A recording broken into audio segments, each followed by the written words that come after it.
Ladies and gentlemen, welcome back to the other side of the corner and welcome to your post-match reaction. Chelsea 2, Newcastle 1.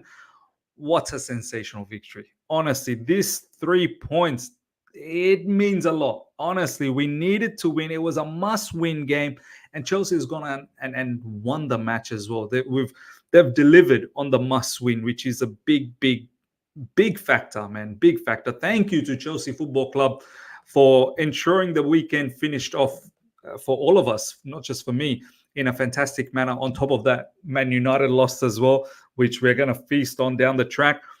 But ladies and gentlemen, we needed to get back into winning ways after losing to Liverpool. It was so important for the team to show that we are developing, we are maturing as a football club. It was so important to show that. And it was a very mature performance. Look, we're going to talk about some iffy moments, some negative stuff down the track. I want to harp on about the positives. First up, Cole Palmer, ladies and gentlemen, this player is ridiculously good. This guy is a ridiculous footballer.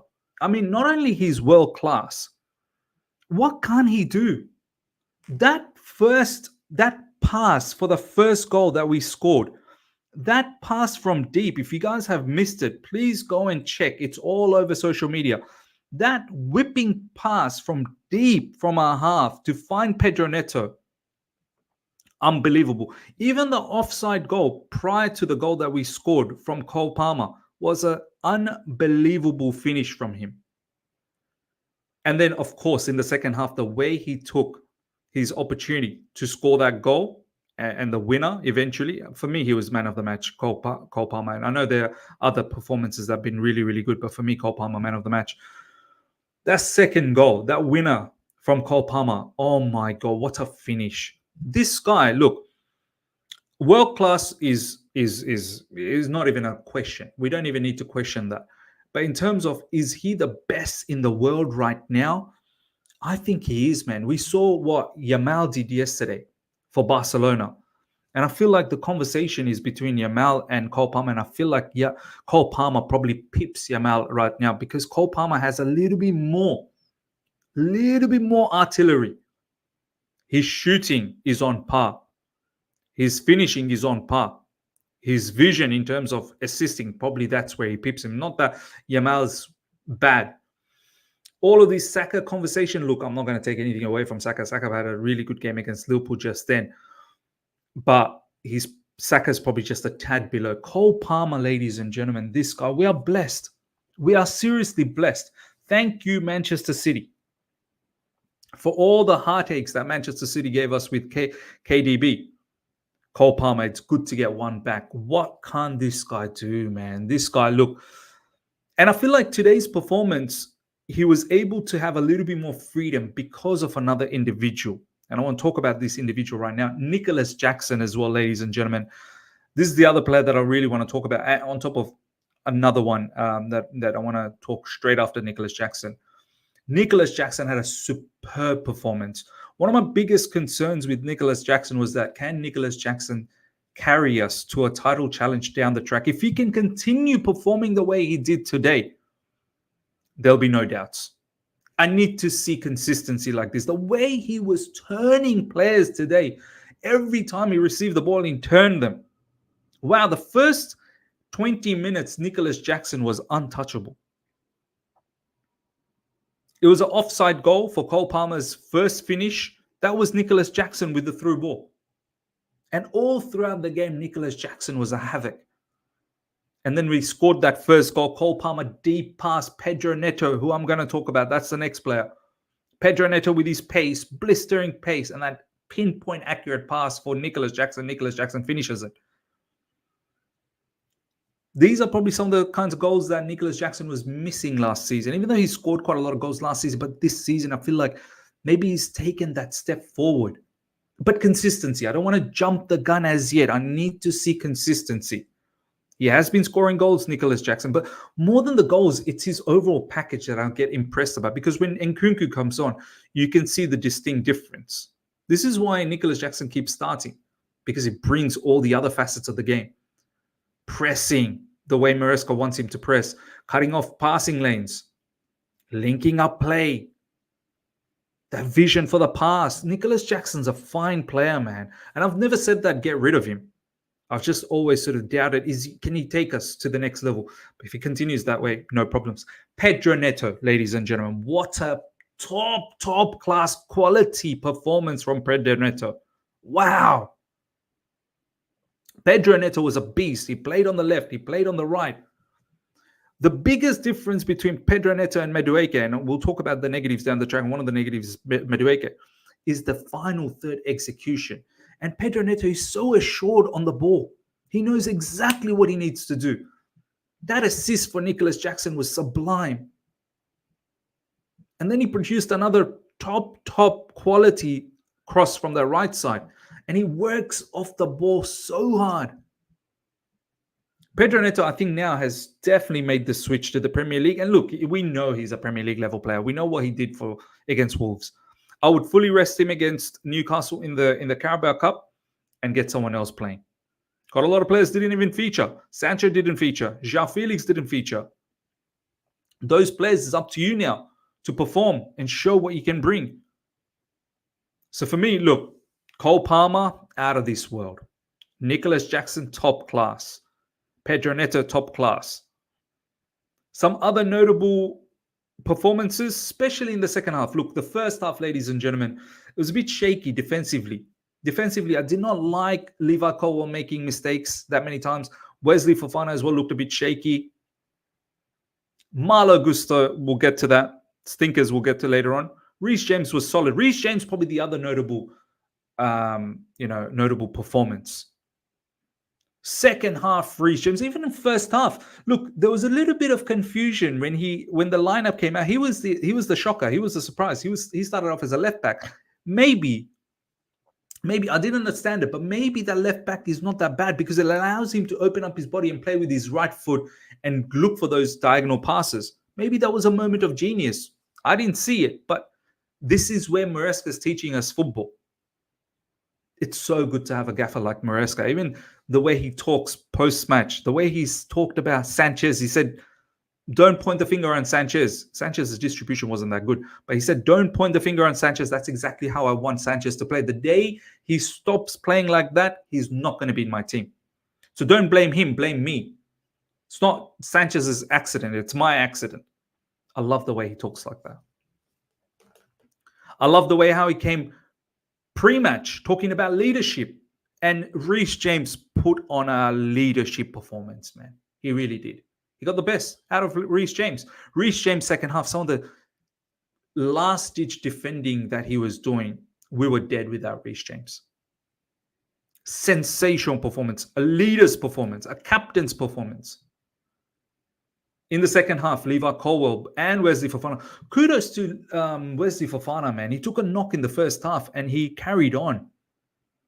There is a different feeling about this team, ladies and gentlemen. There's a feel that the team is maturing. The team is growing up under this guidance of Maresca, who's not just babying them. Yes, looking after them, but at the same time pushing them.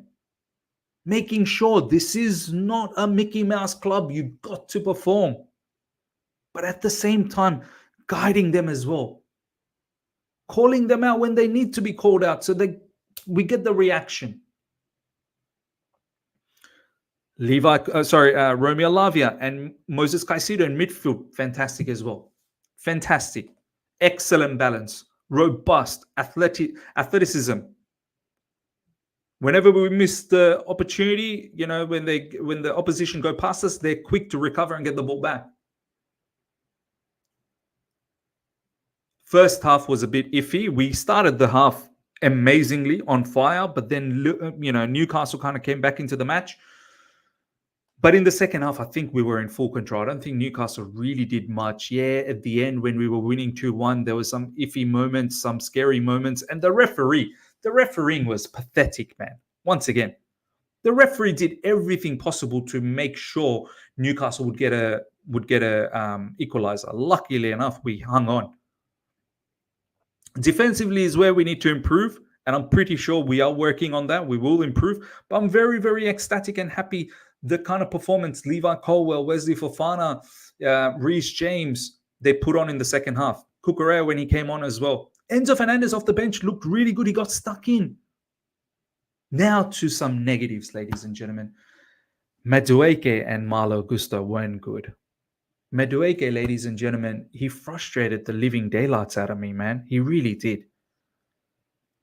The biggest difference between him and Pedro Neto is so assured. I'm not saying Pedro Neto doesn't make mistakes in the final third. He does.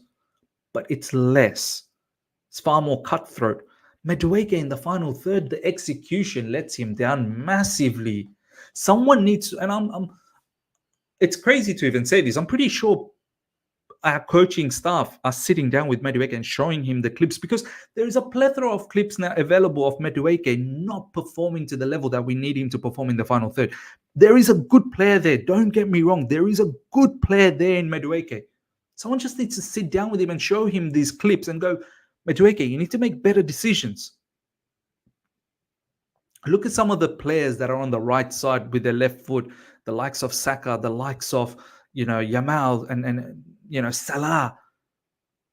Watch them, Madueke. Practice, focus. For some reason, Madueke gets the ball. It's like it doesn't compute, naturally.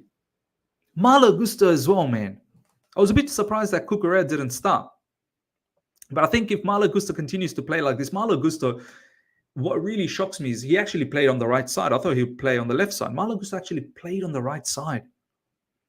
And Malo Gusto wasn't good, especially on the ball. Inverting just doesn't come naturally to him, which is fine. It's normal. But when he's overlapping and he's getting into areas where he can cross, his crosses were rubbish. Malo Gusto needs to up his game. I need to see Cucurella back into the team. And maybe there is a case for Reece James playing as left back and Cucurella playing as right back, because it allows both the players to open up their body and look for those diagonal balls.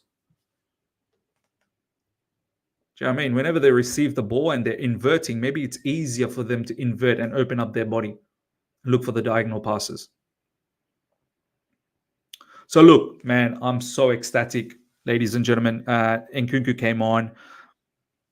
Probably needed to give a little bit more. There was a shout for a penalty. He didn't get that. Mudryk came on. This is where I needed Mudryk to take full advantage when he come off the bench. He didn't take full advantage. There was a chance that he had. He took it with his left foot. I don't know why he did that. Should have taken it with his right. And yeah, now we look forward to Newcastle again in the Carabao Cup, and I fully expect us to beat them. Even with a rotated team, I think our rotated team is strong enough to do that. But I'm very proud, man. I'm very proud of this team. We needed to bounce back after the Liverpool game, and we have. And now we move on to the Man United game with full confidence. We should beat them. We should beat Man United. Everyone's beating Man United. We should be beating Man United. The one thing I really like about this team is the resilience. Even when Newcastle equalized, and it was a poor defensive, situation. We just allowed for that easy cross from that right side. And then Isak was there, I believe. From the left side. Lewis Hall, of all the players. One of our ex-players, ex-academy players. And Isak was there in between defenders, and he put in an easy tap-in goal. We need to tighten up that defense. But even at that point, the resilience we showed to come back, especially second half. Something about second half. Saraya, the journalist, asked, what is it that we come out in the second half and we come out strong? It's good. Whatever Enzo Maresca is saying, these players are taking it on board and they're really fighting hard. I love to see. We are, I believe, fifth because Arsenal picked up a point. Ladies and gentlemen, let me have a quick look at the table. Because Arsenal picked up a point against Liverpool, and maybe that was the right point to pick up. Where's the table? Let me have a quick look at the table. But I'm pretty sure we're fifth. Yeah, we're fifth. We're fifth with just a point behind Aston Villa and Arsenal. And striking distance. Absolutely striking distance. Ladies and gentlemen, let me know your thoughts. My man of the match, Cole Palmer, sensational footballer. And kudos to the team. Kudos to the manager. Alhamdulillah, everything is going well. So yeah, ladies and gentlemen, let me know your thoughts in the comment section. Hope you guys have enjoyed this. Smash the like button if you're here for the first time. Subscribe, hit the bell notification to stay in touch with all my content. Until next time, take care. See ya. Goodbye.